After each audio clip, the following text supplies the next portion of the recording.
तेजस्वी यादव बिहार के मुख्यमंत्री बन सकेले और उनका लगे का व्यवस्था बा। अगर 100 वोट से हारत हुई तो ओकरा के 200 वोट दिवा के जिता दे। क्षमा करे योग्य नहीं खे, अब आगे बर्बाद ना करस, एकरा खातिर लोग के वोट देवे के चाहिए कि चिराग पासवान के ग्रीवांसेस का बा, का मांगता रे, का डिमांड बा, ये सारा चीज हिगरा हिगरा के कहत रहो।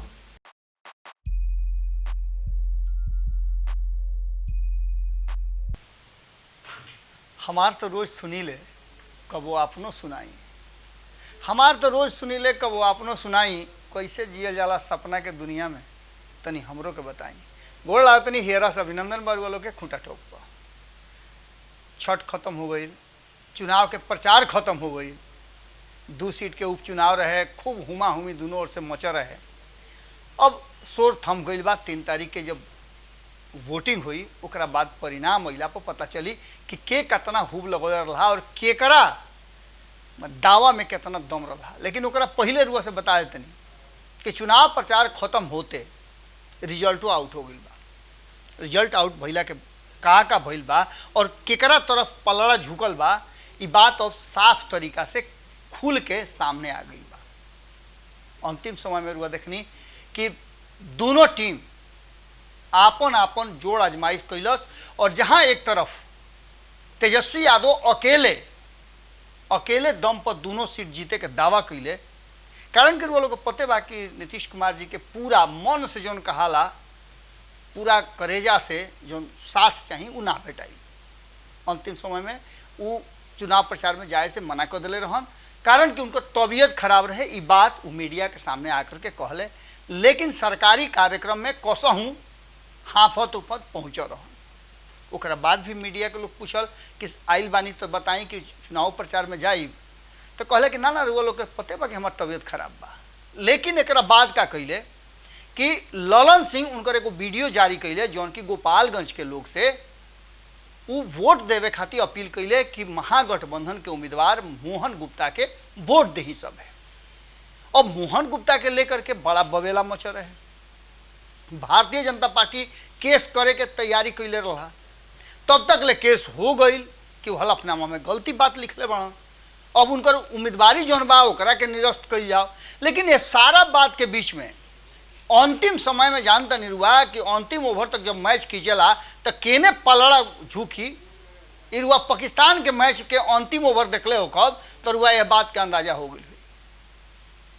अंतिम ओवर में जे कुछ भी भइल उस केहू के भुलाए के नहीं खे, केहू भुलाइल ना हुई, कारण कि वैसा में गेम चेंज भइल, हर बॉल पर गेम चेंज होता रहे। और बकियो हाली उपचुनाव में मात्र 2 सीट के चुनाव रहे, लेकिन एकरे में पूरा ताकत जहां महागठबंधन के आजमावल गई ओजे एनडीए भी कम ना रहे।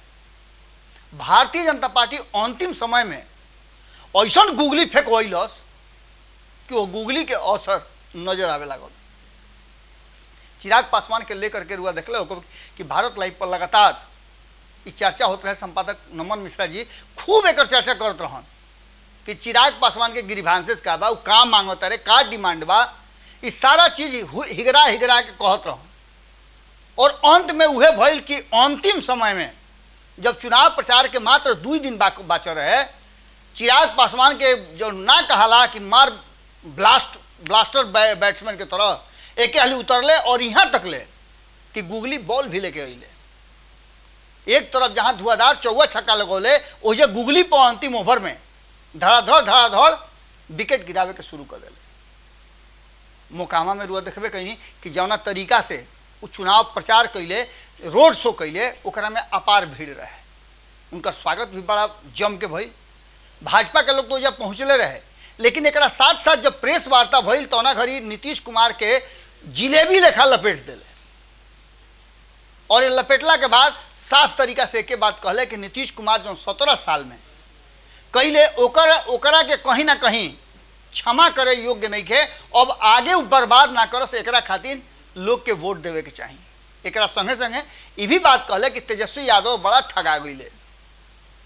तेजस्वी यादव के पता ना कैसन लॉलीपॉप चुसा देले जौना से तेजस्वी यादव इंतजार करता रहे। एकरा पीछे के कुछ कारण बा और ये बतावे से पहले कि के चुनाव में जीत रहा बा कहाँ से, का दोनों सीट महागठबंधन के तरफ जाई या दोनों सीट भाजपा के तरफ जाई या एक एक सीट बंटवारा हुई, ये सारा बात के बतावे से पहले रुआ के आंकड़ा बताओ तनी कि वर्तमान स्थिति में 243 गो जो विधानसभा के सीट बा ओकरा में मात्र 240 गो विधायक बाड़न, यानी कि आंकड़ा एगो घट गई बा। 122 जो रहे वो 121 के आंकड़ा पूरा करत रुए।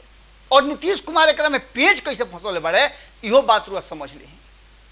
नीतीश कुमार जब एनडीए से महागठबंधन के तरफ अइले तो ई तय करके आई रहन कि एनडीए के कोनो सूरत में सरकार बनावे के कोनो मौका ना होई, कारण कि वह बात के जानता रहन कि तेजस्वी यादव और राष्ट्रीय जनता दल भाजपा के तरफ ना जा सकेला, कारण कि गैला के मतलब बा कि राष्ट्रीय जनता दल के सारा वोट बिखर जाना, कारण कि ओकर बेस वोटर एमओआई बनन और कहीं अगर मुस्लिम एने ओने छिटक गईले तो नीतीश कुमार के चांदी हो जाई। तो यह स्थिति के चलते वो जा ना सकेले।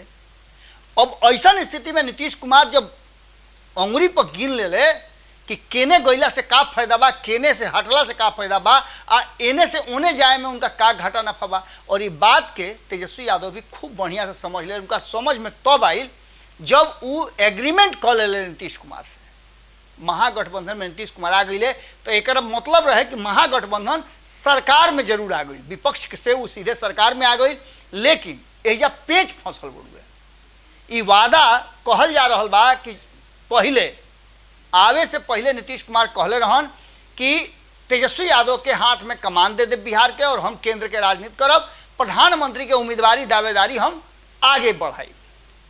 ये बात के लेकर के अब जौन स्थिति बा, जौन आंकड़ा बता रहा बा, ओकरा में रुआ कई गो बात सुन ले हो कब। रुआ यो सुन ले हो कब कि नीतीश कुमार भाजपा के खेमा में एक बार फिर से जाए खातिर तैयारी करते हन। ये बात उड़ते उड़ते जब बिहार के राजनीति में भइल तो एकरा पर सफाई देवे के पड़ल, और सफाई देला के बाद जौन स्थिति सामने आई वो स्पष्ट कर दिलस कि भारतीय जनता पार्टी चिराग पासवान के बात मान लेलस, और नीतीश कुमार के वर्तमान परिस्थिति में जौन 2 गो सीट के उपचुनाव बा ओकरा में साफ एकदम हिगरा के कह दिलस कि नीतीश कुमार खातिर नो एंट्री के बोर्ड लाग गई बा। एक फायदा भइल कि चिराग पासवान एनडीए में गईले, और जहां एक तरफ वो मोकामा में प्रचार के लिए, जो गोपालगंज में ही प्रचार के लिए, और एकरा से असर जरूर पड़ी। एकरा में रुआ आंकड़ा के अगर बात करता नहीं, जो ना आंकड़ा से बार बार कहल जा रहा बा, हमनियों के रुआ से कहनी जा कि कैसे तेजस्वी यादव बिहार के मुख्यमंत्री बन सकेले और उनका लगे का व्यवस्था बा।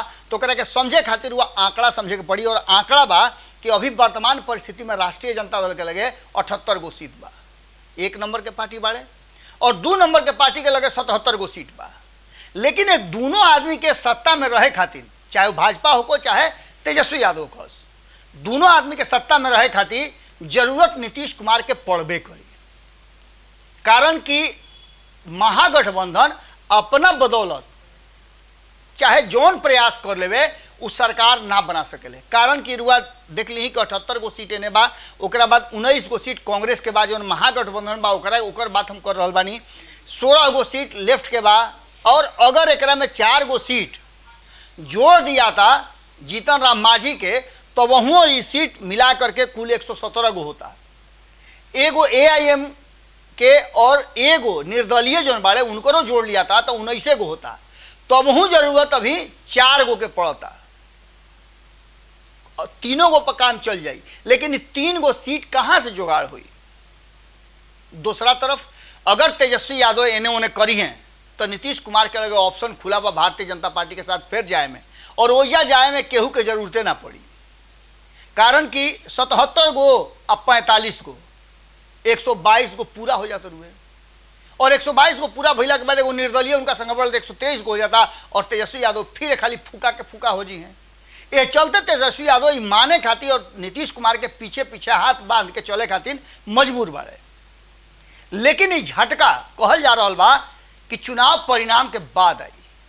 उपेंद्र कुशवाहा अंतिम समय में कहले है, जबकि भारतीय जनता पार्टी ये बात के लगातार कह रहा बा कि नीतीश कुमार कोनो हाल में फेरा में बाड़न, जैसे हमनी के बोचहा में हरौले रहन वैसे ही तेजस्वी यादव हार जास। यही चलते चुनाव प्रचार में अंतिम समय में जाए से इनकार कर दिले है। अब में कितना सच्चाई बा तो तेजस्वी यादव और नीतीश कुमार बता सकेले, कारण कि दोनों आदमी के बीच के बात बा। लेकिन उपेंद्र कुशवाहा अंतिम समय में ये बात कहले है गोपालगंज जाए चुनाव प्रचार में जाए से पहले कि यह पूरे मामला में चाहे जितना भी भारतीय जनता पार्टी झाल बजा ले गाल बजा ले, जीत महागठबंधन के हुई और दोनों सीट पर महागठबंधन जीत रहा बा। अब तेजस्वी यादव के दावा, दूसरा तरफ उपेंद्र कुशवाहा के अंतिम समय में जौन भविष्यवाणी बा, और तीसरका तरफ चिराग पासवान पूरा मन से एनडीए के तरफ रहते हुए ये दावा कैला है कि अंतिम समय में बहुत बड़ा तो हम चेंजिंग ना ले आ देव, लेकिन अंतिम समय इतना जरूर कर देव कि अगर भारतीय जनता पार्टी 100 वोट से जीते तो ओकरा 1000 वोट से जिता देव, अगर 100 वोट से हारत हुई तो ओकरा के 200 वोट दिवा कर जिता देव। एक सीधा मतलब बा कि हमरा गैला से, यानी कि लोक जनशक्ति पार्टी रामविलास के जो मुखिया बड़न चिराग पासवान, उनका पूरा टीम के गैला से चुनाव में असर पड़ी, कारण कि इरुआ जानता नहीं कि उनकर वोट बा। और ऐसा स्थिति में जौन दावा चिराग पासवान कर रहा बड़े और दावा जौन उपेंद्र कुशवाहा कर रहा बड़े, ये दोनों आदमी के दावा में केकर दावा मजबूत हुई, वो जब 3 तारीख के मतपेटी में या ईवीएम जौन कहा था, ईवीएम के बटन दबावल जाई तो फैसला हो जाई। चुनाव परिणाम के दिन दोनों में से पलड़ा केने झुकत रुए इरुआ लोग के सामने खुल के आ जाई। फिर काल रुआ लोग से भेंट करब खूटा ठोक पर, तब तक दी इजाज़त। और रुआ लोग से निहोरा बा कि खूटा ठोक के सब्सक्राइब करे में 10,000 वाला परिवार होखे में तनी मनी कम बनी जा। अपना हित नाता गोतिया पटीदार जे छठ में रुआ कि यहाँ देश विदेश से आयल बड़ुए, वो सब लोग से सब्सक्राइब करवाई और संगे संगे ही बताई कि राउर चैनल हो। अगर रुआ लोग पूरा मनोयोग से आयब सब है तो हमरो मन लागे और हमरो बुझाई कि हमार परिवार हमरा के सहयोग कर रहा बा। गोड़ लागता।